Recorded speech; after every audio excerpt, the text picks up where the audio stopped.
Welcome to Simplified UPSC by PPP, where we listen, learn, and grow together. Detailed notes in English and Hindi, plus practice questions for prelims and mains, only on our Telegram channel. Link in description. Want early access to all videos of this series? Join our paid Telegram group for just 499 rupees. One-time payment, lifetime access. WhatsApp now to join us.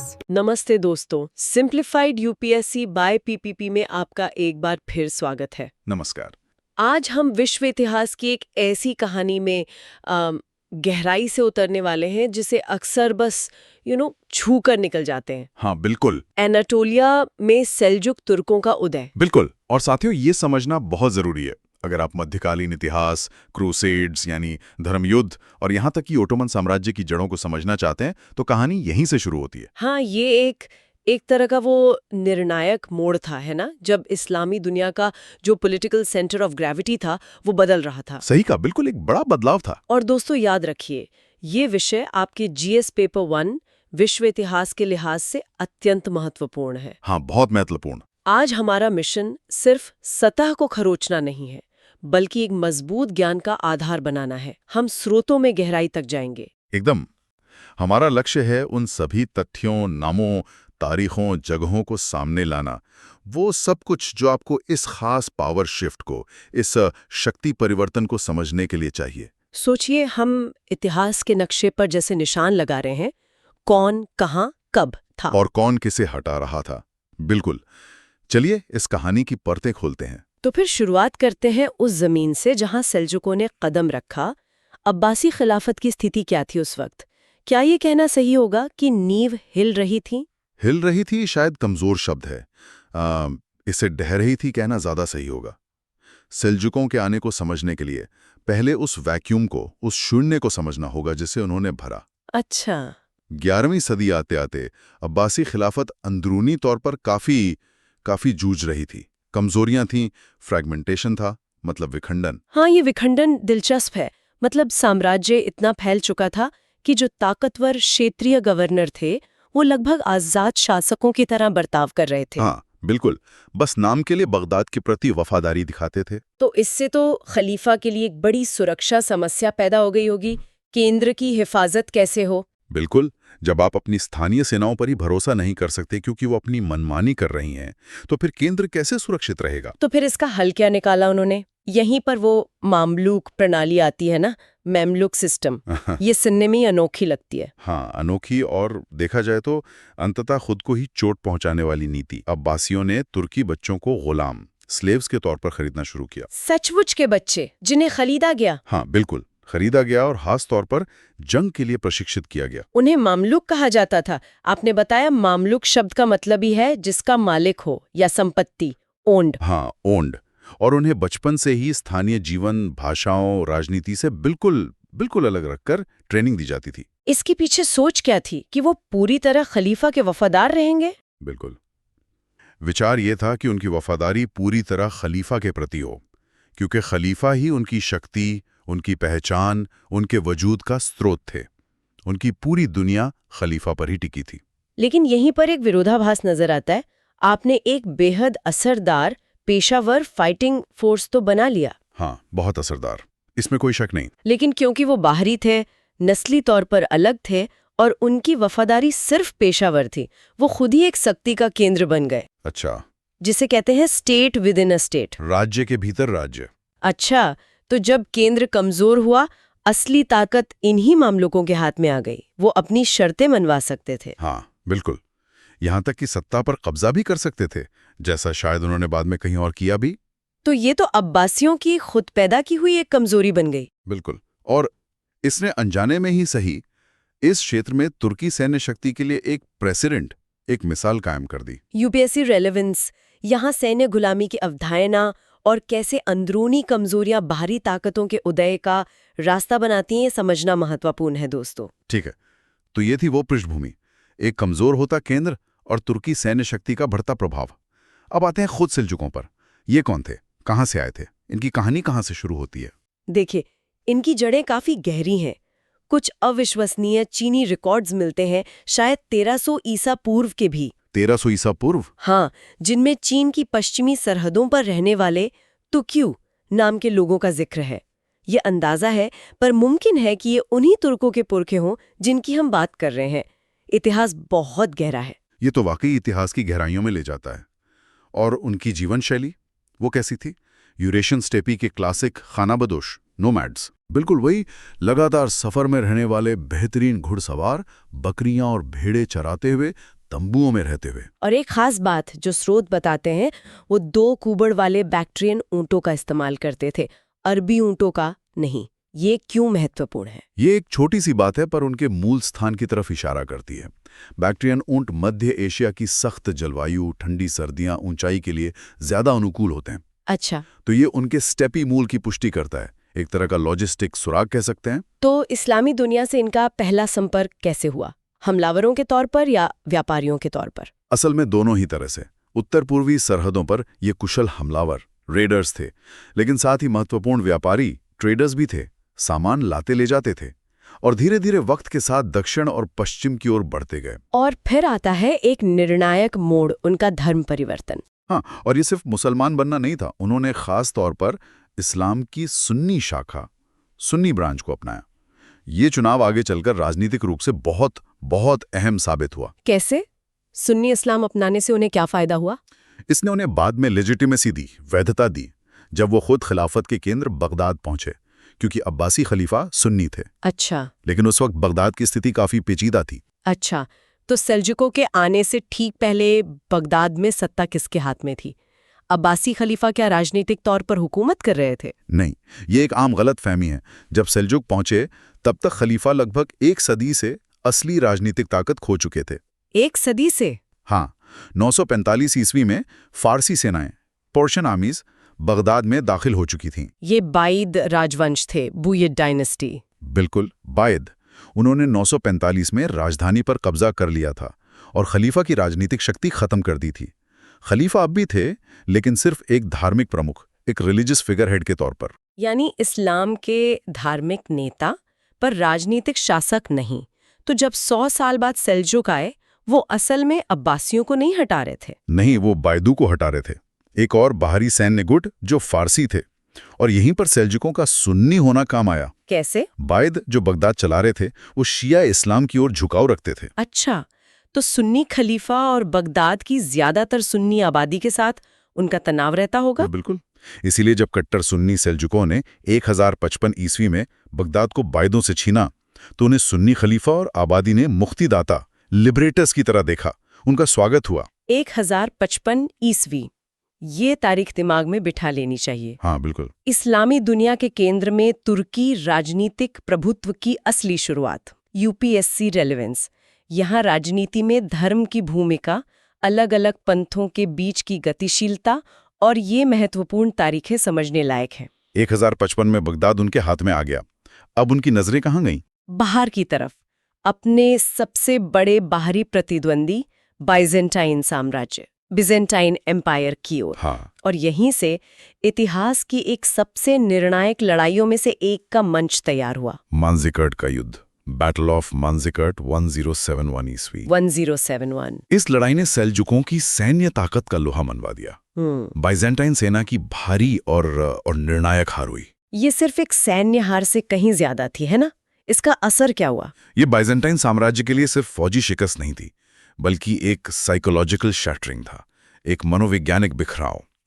इसने पूर्वी Anatolia यानी आज का तुर्की में Byzantine सत्ता की कमर तोड़ दी। इसने दरवाजे खोल दिए तुर्की बस्तियों के लिए। हाँ, बिल्कुल। तुर्की कबीले बाढ़ की तरह एनाटोलिया में आने लगे और वहीं स्थायी रूप से बसने लगे। इसके दूरगामी परिणाम हुए। कितने दूरगामी? देखिए, बाइजेंटाइन साम्राज्य इसके बाद सदियों तक कायम रहा, लेकिन वो पहले जैसा कभी नहीं बन पाया। स्रोत बताते हैं कि 1350 तक आते आते, यानी सिर्फ 250 साल बाद, साम्राज्य सिमटकर एनाटोलिया के एक कोने और बाल्कन के कुछ हिस्से तक ही रह गया था। और ये सब मांजिकर्ट की उस एक हार से शुरू हुआ। हाँ, काफी हद तक। इसने वाकई एक तुर्की एनाटोलिया का रास्ता साफ किया और सल्तनत रूम, सल्तनत ऑफ रूम यानी एनाटोलिया में स्थापित होने वाले सल्जूक राज्य और उसके बाद आने वाली हर चीज के लिए जमीन तैयार की। एक बेहद अहम मोड़। UPSC relevance. महत्वपूर्ण युद्धों का असर और भू राजनीतिक बदलावों को समझने के लिए ये घटना बहुत जरूरी है। तो उन्होंने बगदाद जीत लिया, मानजिकर्ट में बाइजेंटाइन को हरा दिया।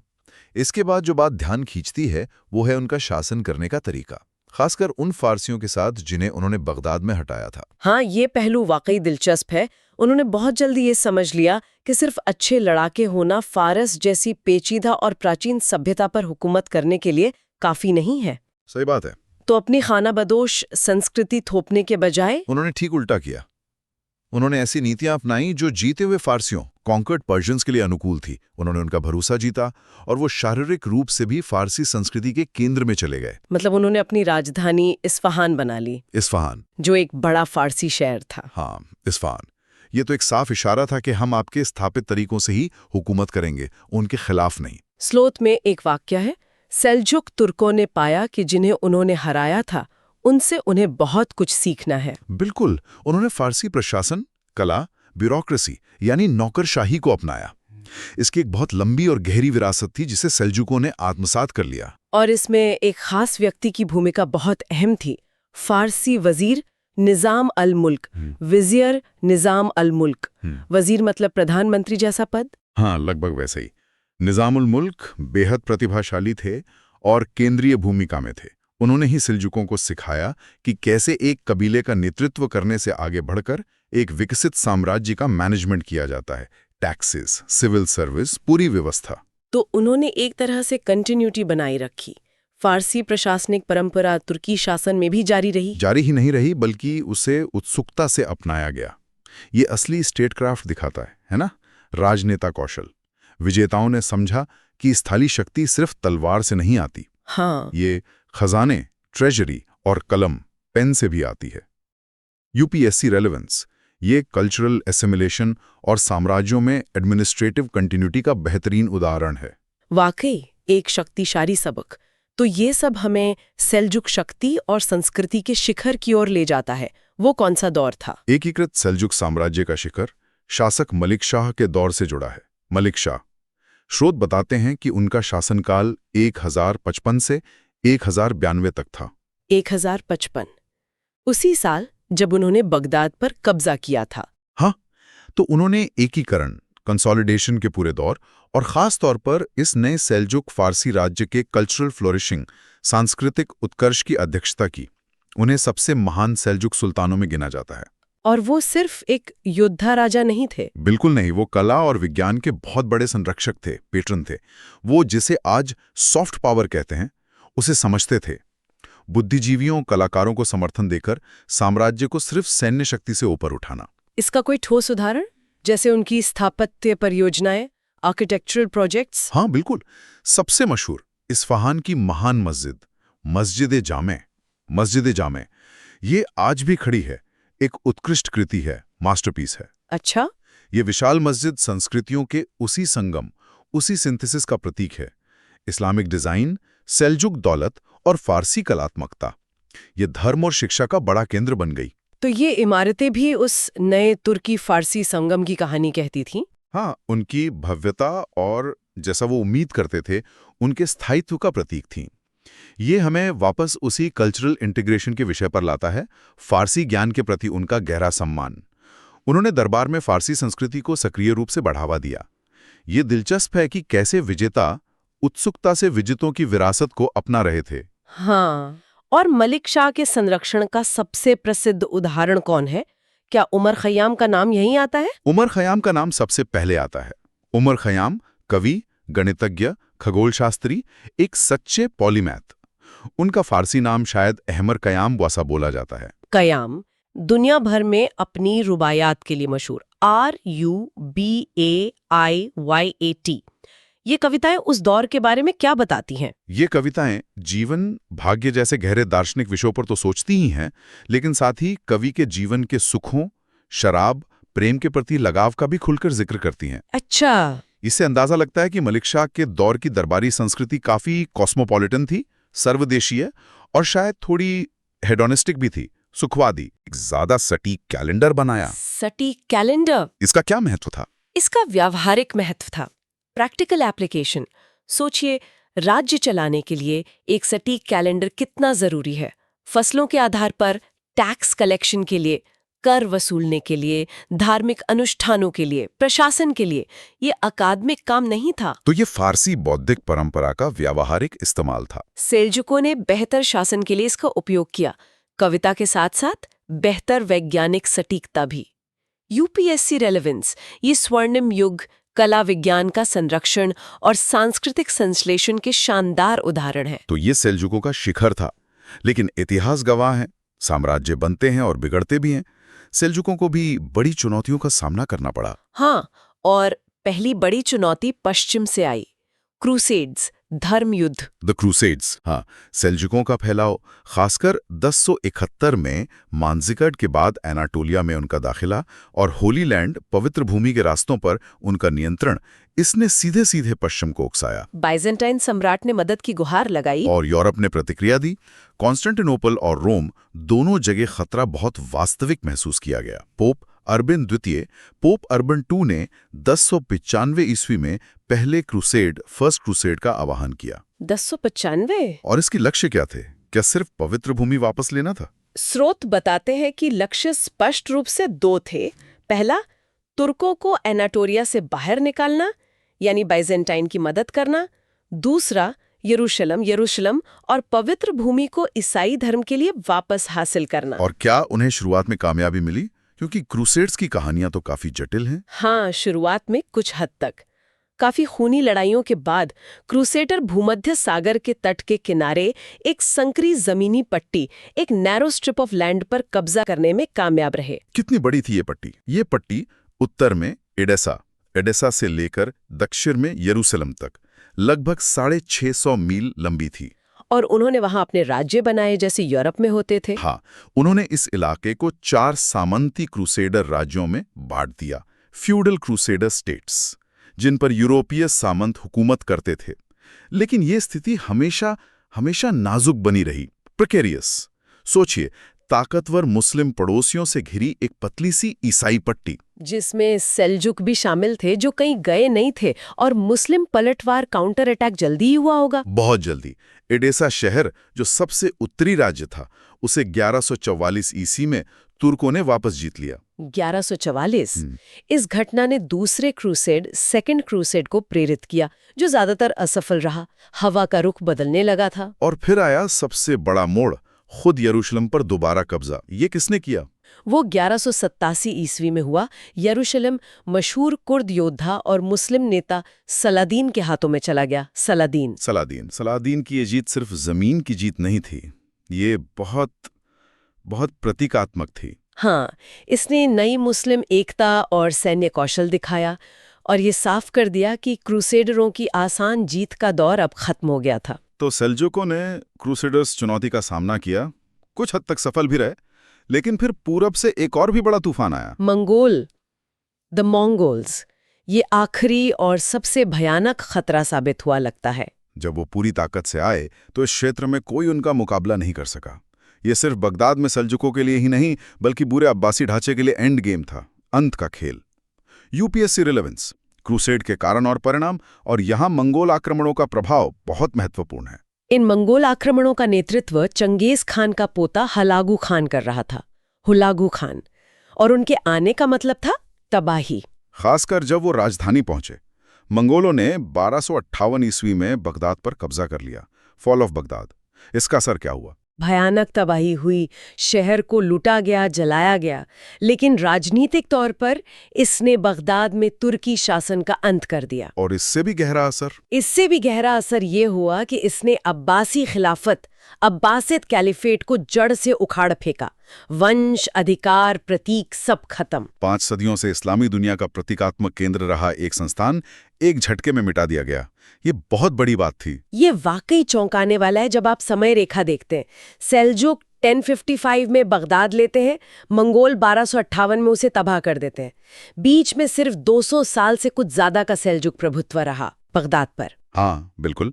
और स्रोत में कफा का एक छोटा सा जिक्र है। कफा, वो क्यों अहम है? हाँ, कफा क्रीमिया में काला सागर पर एक बंदरगाह था। स्रोत बताता है कि मंगोल सेना ने पहले उसे घेरा था। ये बाद में ब्लैक डेथ की कहानी में कुख्यात हुआ। अच्छा। ये मंगोल सैन्य अभियानों के विशाल पैमाने को दिखाता है। मेसोपोटामिया से लेकर काला सागर तक सब जुड़ा हुआ था और आखिरकार व्यापार मार्गों और दुखद रूप से बीमारी के जरिए यूरोप को भी प्रभावित किया। ये दिखाता है कि उस वक्त की दुनिया कितनी जुड़ी हुई थी। सही बात है, इंटरकनेक्टेड वर्ल्ड। तो 1258 एक तरह से अंतिम पड़ाव था, मंगोलों का अंतिम प्रहार। ये पूरी कहानी को एक नज़र में ले आता है। यूपीएससी रेलेवेंस, खिलाफत का पतन एक बहुत बड़ी ऐतिहासिक घटना है। हाँ, एक स्पष्ट क्रम दिखता है। अब्बासी कमजोरी, फिर 945 में फारसी बायदीदों का राजनीतिक नियंत्रण, फिर 1055 में सुन्नी सेल्जुक सुल्तानों का उन्हें हटाना और अपना शासन स्थापित करना, और आखिर में 1258 में मंगोल लहर का उन सबको बहा ले जाना। क्या सफर था। चलिए उन मुख्य पड़ावों को जल्दी से दोहरा लेते हैं जो हमने देखे, ताकि सब कुछ दिमाग में बैठ जाए। जरूर। हमने देखा अब्बासी कमजोरी ने मामलुक प्रणाली को जन्म दिया, जिससे बाद में बायदीद राजवंश 945 का नियंत्रण हुआ। ठीक। फिर सेल्जुक ओहरे और 155 में बगदाद पर कब्जा करके बायदों को हटाया। 1055, हाँ। 171 में मंजिकर्त युद्ध ने बाइजेंटाइन शक्ति तोड़ी और एनाटोलिया का रास्ता खोला। बहुत अहम। सेल्जुकों ने समझदारी दिखाते हुए फारसी संस्कृति और प्रशासन को अपनाया। इस्फहान राजधानी, निजामुल मुल्क जैसे वजीर, कल्चरल एसिमिलेशन। मलिक शाह शासनकाल 155-192 के तहत सेल्जुक शक्ति शिखर पर पहुंची। कला और विज्ञान का संरक्षण हुआ। उमर खयाम, मस्जिद जामे, उनका स्वर्णिम काल। फिर चुनौतियां आईं। क्रूसेड, जो सेल्जुकों के विस्तार से ही शुरू हुए। पहला क्रूसेड 1095, सलादीन ने 1187 में यरूशलेम जीता। हाँ, सलादीन 1187। और अंत में हलागू खान के नेतृत्व में मंगोलों ने 1258 में बगदाद तबाह कर दिया, जिससे अब्बासी खिलाफत का अंत हो गया। 1258 अंत, और वो मुख्य तारीखें याद रखने लायक हैं। 945, 155, 171, 195, 1144, 1187, 1258 ईस्वी। इन खास राजनीतिक बदलावों को समझना ही इस दौर पर महारत हासिल करने का तरीका है ना? बिल्कुल। सेल्जुक विरासत वाकई मिली जुली। उन्होंने बाइजेंटाइन ताकत तोड़ी, क्रूसेडरों से लड़े, पर मंगोलों को रोक नहीं पाए। लेकिन शायद उनकी ज्यादा स्थायी विरासत वो है जिस पर हमने काफी बात की, सांस्कृतिक। हाँ, कैसे इन खानाबदोश योद्धाओं ने फारसी सभ्यता को अपनाया, निजामुल मुल्क जैसे लोगों के तहत उनका प्रशासन, उनकी शानदार वास्तुकला जैसे मस्जिद जामे, उमर खयाम और रुबायात जैसी कविता का संरक्षण, वो एक तरह से फारसीकृत तुर्क बन गए। बिल्कुल। और यही हमें उस आखिरी विचारणीय प्रश्न की ओर ले जाता है, सुनने वालों के लिए कुछ सोचने को। सोचिए इस बात पर कि सेल्जुकों ने कितनी आसानी से, कितनी उत्सुकता से इन विकसित फारसी व्यवस्थाओं, नौकरशाही, संस्कृति, कला को अपना लिया। ये हमें एनाटोलिया या मेसोपोटामिया जैसे गहरे इतिहास वाले इलाकों में स्थायी शक्ति, लास्टिंग पावर के स्रोत के बारे में क्या बताता है? क्या ये सिर्फ सैन्य शक्ति, सिर्फ तलवार की बात है, या शायद ये संस्कृति की निरंतरता, कॉन्टिन्यूटी ऑफ कल्चर, प्रशासन की शक्ति, समाज को संगठित करने के स्थापित तरीकों के बारे में ज्यादा है? ऐसी व्यवस्थाएं जो शासकों के बदलने पर भी बनी रहती हैं। सेल्जुकों ने शायद इसे समझा था। सैन्य शक्ति बनाम सांस्कृतिक निरंतरता, लंबी दौड़ में किसका प्रभाव ज्यादा रहता है, इस पर जरूर सोचिएगा। दोस्तों, सेल्जुक तुर्कों द्वारा फारसी संस्कृति को इतनी उत्सुकता से अपनाने के बारे में आपकी क्या राय है?